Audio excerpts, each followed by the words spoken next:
નમસ્કાર મિત્રો, સ્વાગત છે તમારું આપણી યુટ્યુબ ચેનલ ઉપર. અને આજના વિડીયોમાં પાછો એક નવી જ માહિતી લઈને તમારી સામે આવ્યો છું. અને આ નવી માહિતી માતા પિતા માટે લાલ બત્તી સમાન છે. સુરતના વરાછામાં વધુ એક માતા પિતા માટે લાલ બત્તી સમાન કિસ્સો સામે આવ્યો છે.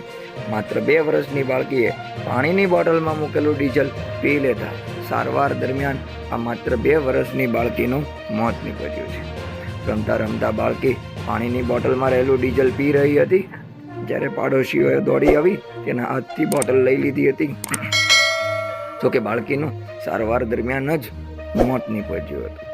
મળતી માહિતી પ્રમાણે મૂળ બિહાર અને વરાછા વિસ્તાર પાસે વરણી સ્ટાર નામની નવનિર્મિત ડાયમંડ કંપનીમાં માલિક શેખ પરિવાર સાથે રહે છે. ખાલિક શેખ પરિવાર સાથે રહે છે અને પરિવારમાં પત્ની, 2 દીકરા અને 1 દીકરી છે. નવનિર્મિત બિલ્ડિંગમાં જ ખાલિક શેખ મજૂરી કામ કરીને પરિવારનું ગુજરાન ચલાવતો હતો. આ દરમિયાન આ વ્યક્તિ કે જેની 2 વર્ષની માત્ર નાની એવી બાળકી છે, જે ખાલિકની એકની એક 2 વર્ષની દીકરી સાકેબા હતી, જેના 12 સપ્ટેમ્બરના રોજ સાકેબા ઘરની બહાર રહી હતી. આ દરમિયાન રમતા રમતા રૂમની બહાર લાકડા સળગાવવા માટે પ્લાસ્ટિકની પાણીની બોટલમાં મૂકેલું ડીઝલ આ બાળકીએ પી લીધું હતું. મિત્રો, આ માહિતી પરથી આપણે એવું સમજી શકાય કે પ્લાસ્ટિકની બોટલમાં કેવી રીતે રાખેલી વસ્તુઓ તમે બાળકોથી દૂર રાખવી જોઈએ.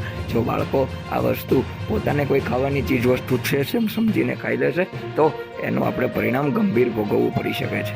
મિત્રો, આવી જ માહિતી આપણી ચેનલ ઉપર હર હંમેશ પ્રસારિત થતી હોય. તો તમને આપણી ચેનલ પરના વિડીયો પસંદ હોય તો વિડીયોને લાઇક કરી લો.